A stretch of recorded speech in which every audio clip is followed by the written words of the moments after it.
Honey, lady keeps talking. My soul together with the essence of the abyss, and I changed you. Do you remember the fits of rage that began shortly after Discari's attack on Canabris? This is how the second half of your soul manifested itself. Not yet fully aware. Not yet awakened. It's a pity you did not choose to let your demonic nature take hold. I did The though. result would have been most impressive. All those arrogant crusaders, those knights with their eyes ablaze, those pious priests. They have installed at the head of their magnificent army a scion of the abyss, the creation of the architect of the world wound, whom they so revile. And we can take that winged beige element. Let's not tell her about Zack, even though she probably knows, but let's keep that in our back pocket. Are you sure you are ready to hear the answer to that? To understand my intentions, you must understand everything else first. So think, are there any other gaps in your knowledge? Oh, this is the game telling us there's gonna be a test. And you better be paying attention, lady. So, chat, pay attention. I need you. I need you, chat. Nahindrian crystals are formed from the solidified blood of demon lords. Okay, we know that. Their properties are not well known, even among the inhabitants of the Abyss. And there are reasons for this. Acquiring the blood of a dead demon lord is very difficult. We have it in a pocket. After a demon lord dies, their body is instantly absorbed into the Rift of Repose. Only the Lady in Shadow knows how to kill them in a way that allows her to preserve the bodies of her fellow lords and transform them into a solid state. That means that Nahindrian crystals cannot be obtained anywhere other than the Midnight Isles. Or rather, it was impossible until recently, when I managed to experimentally obtain a crystal from the blood of a still living lord. You saw the result. A dagger made from Discari's freshly shed blood, which I left for you in Canabris. As regards the use of the crystals, that is a discussion that would take time, a very long time. Someday I will finish my groundbreaking treatise on the transformation of Nahindrian crystals, although it is unlikely I will ever publish it. Okay. Patience. Before we continue, I want you to receive your power. I mean, look, we can't refuse power, right? Is she like a really cool nerd? Yeah, I'm getting like nerd vibes. Alright, I'm touching it. I'm touching the thingy.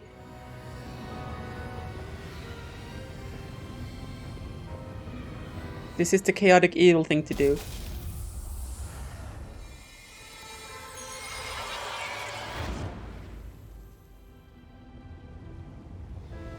You touch the essence, and the power, so familiar and clear, flows through you like a river.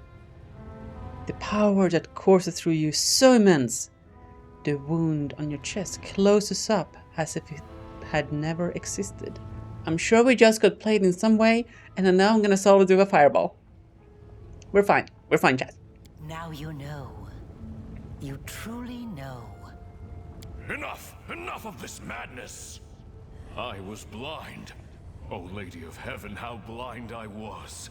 I saw holiness in the half-fiend's creation. This guy! Okay, Mr. Buzz Killington. What's your thing?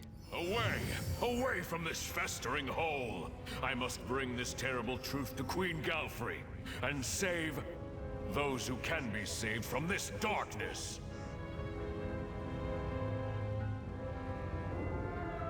Your actions undermined his trust.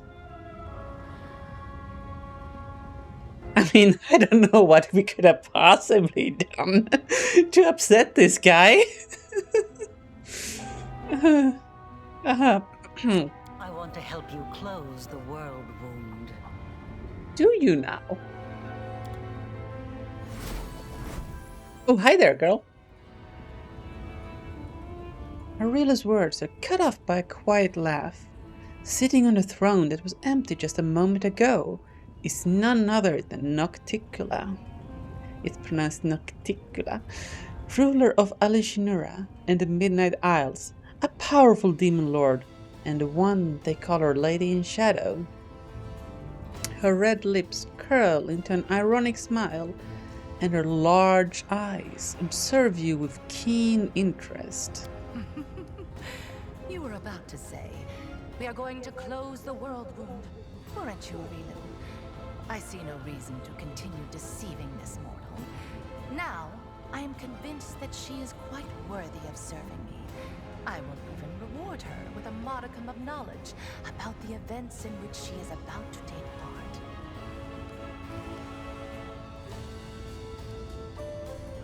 Oh, wow, we have options. I mean, obviously she's been sitting there. This is gonna be a hoot chat.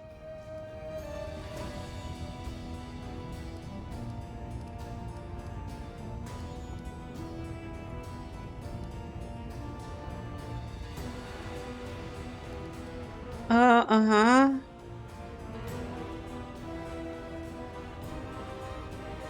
We can charm. We can be nonchalant. We can become her servant? I mean, I don't... This doesn't suit our style, right, chat? I'm more like, come on, fight me, fight me.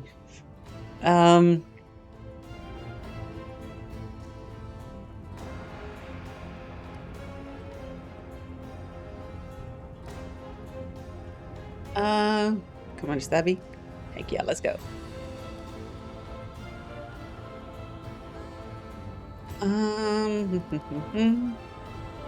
Oh, but then we have the vanilla flavorless option. If it's somebody's loot tail that needs checking this evening, that is true. That is true. But it's a good option. We can't do that, right? Yeah, hi. Just so we understand, I'm not gonna grovel on my knees before you. No. It would bring me great happiness to get to know you better. You're not gonna... You think number 5, Fion?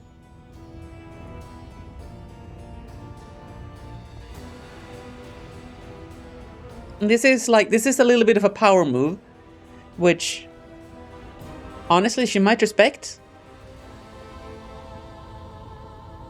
Oh, there isn't much innuendo in number 6. Yeah.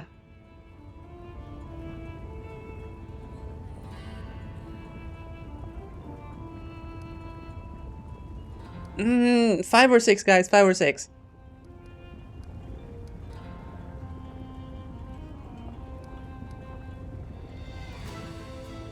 Or do we play along here? I don't know, chat. I don't know. Please think about it while I go dehydrate real quick, okay? I'm gonna be back in a jiffy. Okay. Okay, so you're saying if we can't check the loot table, let's at least roll the dice for incrementing the loot counter. True, fair. Number 6 is the demon bed warmer. So I'm hearing number 6. Okay, let's go number 6. I see that rumors of your passionate nature weren't exaggerated. I have heard some rather impressive tales of your escapades. I have had my eye on you for a very long time. You see, it was at my behest that Lady Vorlesh imbued you with such incredible powers. But I was curious to see your worth as an individual, not as Lady Vorlesh's creation. Thus, I decided to postpone our meeting and see how you'd fare in Alishinura, and whether or not you could win respect and power among those not so easily impressed by outstanding magical abilities. Well, You've passed my test adequately by proving that your character and your will are stronger than the Nehindrian powers Lady Vorlesh has vested in you. Okay. Ooh. You are wise, my lady. However, only those who have never known or forgotten what it is like to be mortal can so easily dismiss the importance of power. To be someone whose life is fragile and can be cut short at any moment, like a candle snuffed out by a gust of wind.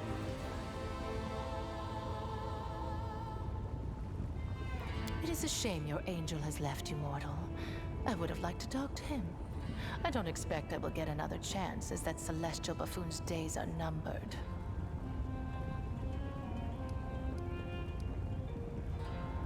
So you were able to see through all of his enchanterinos, eh? The herald of that upstart goddess.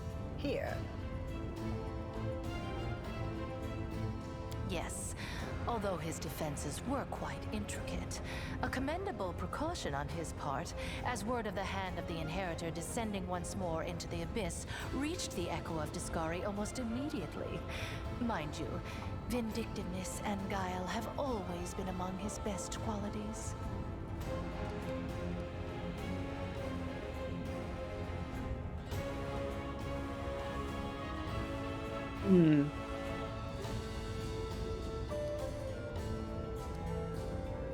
So he did not deceive you, but everybody else? Perhaps you don't know everything about me yet, mortal. Perhaps you made the same mistake as many before you, and many who were more insightful and more powerful than you, by presuming to know what to expect from the Lady in Shadow. Tell me about the Echo of Discari. He is a strange creature, a bespoke creation, so to speak. Long before the world wound was opened, Discari, that little cricket, was seeking a way to have some fun on Galarian and assert his influence there. One day, he decided to gather a few strong mortal followers, fuse them together into one being, and pump that being full of his own power, in the belief that something worthwhile would come of it. That is how the Echo came to be. Okay. To the great dismay of both the Echo and the Lord of Crickets, the Echo was greeted by Eredin, protector of humankind. Eredin gave the Echo such a thorough thrashing, the whole abyss thought him dead. And yet he was not.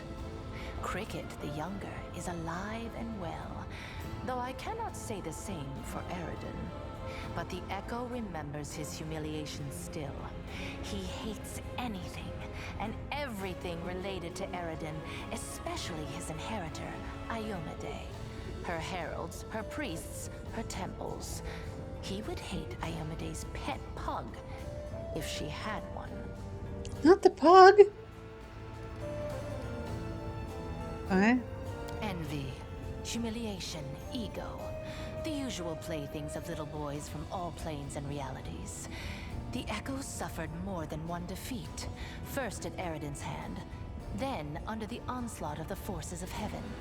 Those routes taught him to attack his enemies by stealth, boldly and often, killing and crippling anyone close to the light-bringing goddess. Now, it seems, he has decided the time has come. The Herald of Iomedae himself is in the abyss alone, without a retinue of lesser angels. He's an interesting little bird, that angel. Before he became the Herald of Iomedae, he served Regathiel, the General of Vengeance. I've always found the fate of that Imperial Lord to be quite fascinating. Did you know that the father of the Upper Plains' top military leader was a devil from hell? Regathiel had to achieve many feats to redeem his unholy legacy in the eyes of the other Imperial Lords. But he did. A remarkable tale, is it not? Wait. So the Hand of the Inheritor served the General of Vengeance?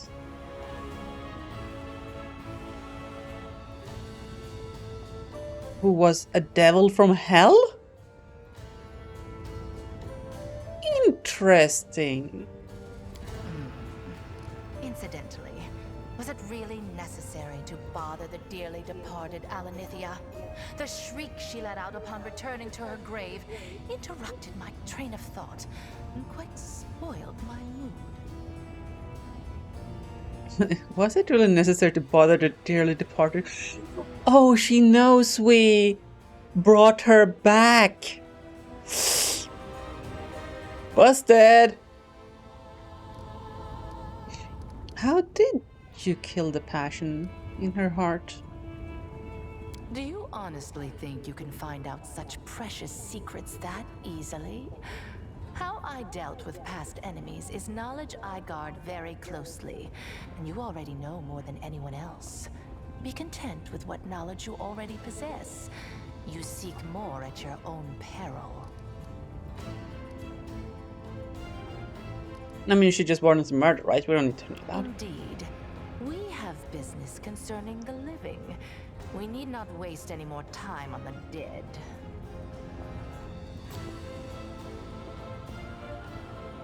Your conversation is interrupted by concerned-looking Sexybus, who silently approaches Nocticula and then begins fervently whispering to her ear. Nocticula's expression turns hard and cold.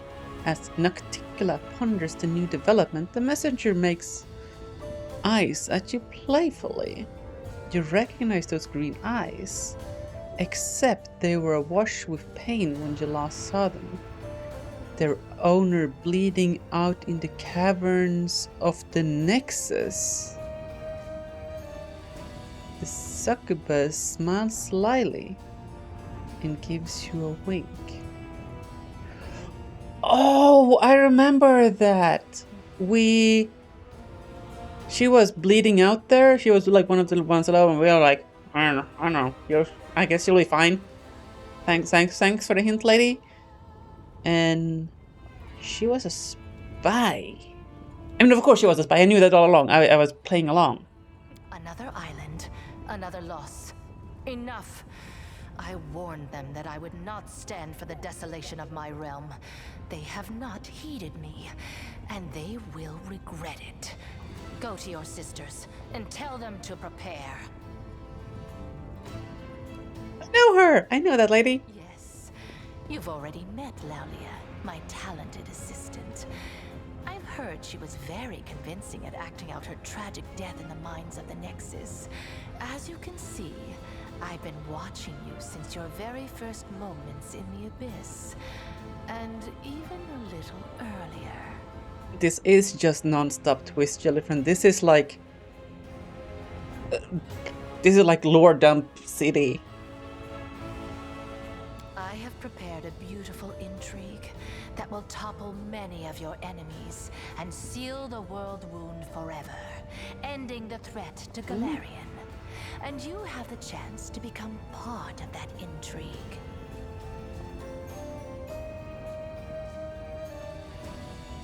So you're not upset I killed Willidus? She has nothing to say. I'm aware of this. Of course, it's lamentable in a way, since his fear of me was strong enough to make him impeccably loyal. However, his death is but a single move in a much larger game. In games like this, losing a few pawns is unavoidable. Did I really create me, though? Certainly had a hand in your present state of existence. Okay. She designed a world wound. Okay. To seal it will require a key that was just as strong and unique. Required a champion, and she chose you. Hold on. Stop. Pause. Hold the phone. If you created the world wound, why the heck are you trying to close it? Was it just a big old oopsie? Like somebody let out the magic smoke in the lab and the world wound opened? I would totally buy that, honestly. Being a little bit of a scientist myself, you know. What's a few black holes between friends?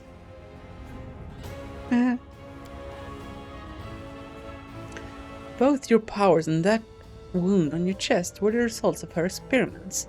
When she infused your soul in the essence of the Abyss, of course, you remember none of that. Everything was done in secret. Even the power granted you was purified, to the extent that it was possible, so that you would not guess its source ahead of time. In trial after trial, we watched your will be tempered, and when the time came, we started filling you with the energies of the Nahidran crystals. These energies are necessary for the task at hand. Everything that's happened to you was part of my intrigue. I was going to summon you and reveal the truth when the time was right. Instead, you have followed your queen's orders and arrived here early. One can only hope that you are prepared to accept the truth. Everything has its price, says Aurelia quickly. Your wound was, in essence, the flip side of all my experience. There's a reason why we required a true champion, not merely a living tool whom we could fling into the flames of the world wound and close it like any lesser rift. I think you should know that. Nocticulo makes a sudden gesture, cutting Aurelia off. Don't be too hasty. You burden her with enough revelations for now. Give her time to become accustomed to the truth about herself. Then you can share all the details. Yep, you are the demonic sacrifice for ultimate power. Hey, yeah. What exactly are you offering me? I'm offering you the chance to become my weapon. Your enemies are a thorn in my side as well as yours. What's more, I have never schemed against Golarion, nor have my warriors taken part in the conquest of your plane. At least not at my behest. There is no cause for enmity between us. Okay, chat, can we fact check this real quick? There were a bunch of nerds attacking Dresden and attacking Canabres, but I think those were under the command of the Skari. Is she in cahoots with the Skari? I mean, she likes killing demon lords, so probably not. Rule number 1, demons mix truth expertly with lies. Don't trust them. Rule number 2, seal rule number 1. Now don't ask how they ended.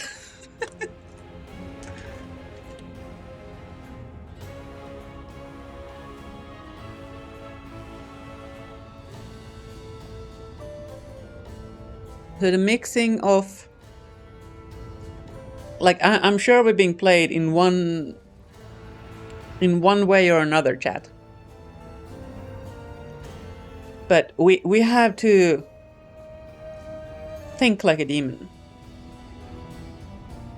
Will we gain more from being played than not being played? Because I'm fine with getting played if it makes me stronger. You know what I mean? Why would you want to close the wound? That's exactly what I wanted to ask. So, okay. When the world wound opened, I was pleased. Okay, I believe that because you tried to open it. That's me playing them, not being played. True, true. Now, my realm was now connected to another plane. Check. Math checks out. I wanted to make it into a crossroads of worlds. A place where demons, devils, and even angels could meet. I'm inclined to believe the statement. Because Golarians have been welcome in Alushinura, and apparently for a long time. There are mortals hanging out in this demon city. So she seems to be a little bit of a mixer. Right? The wound was a convenient path along which I could advance my ideas. You're not about the meeting place for demon souls and angels. How do you mean? You're not convinced?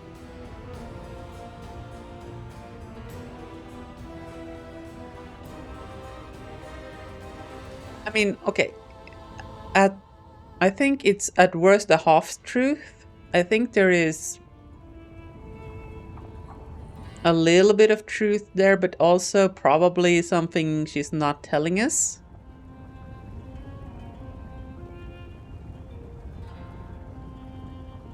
And like, it doesn't explain why Descari then jumped on Cmdr immediately. Well, it wasn't immediately, actually. It was open a long time ago.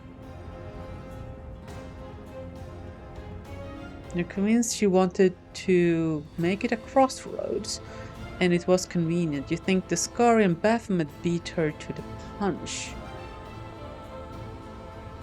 You mean you think that Descari and Baphomet opened the wound?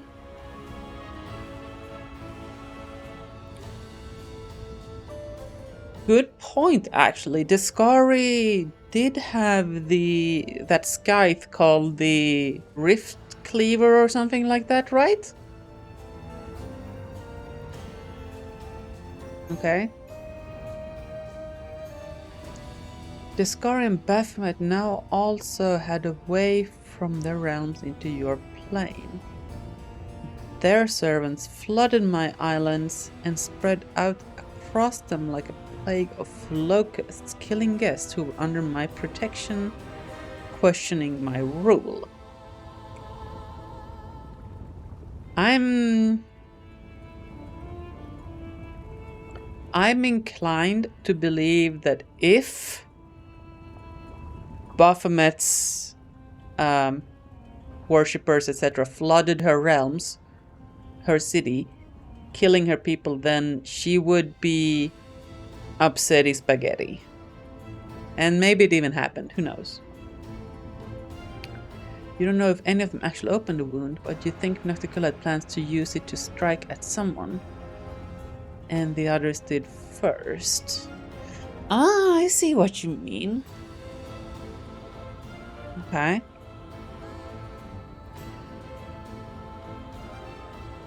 They were driven by their lust to conquer and enslave, whether on Golarion or in another abyssal realm. Yeah, that kind of lines up with attacking Golarion and Dresden.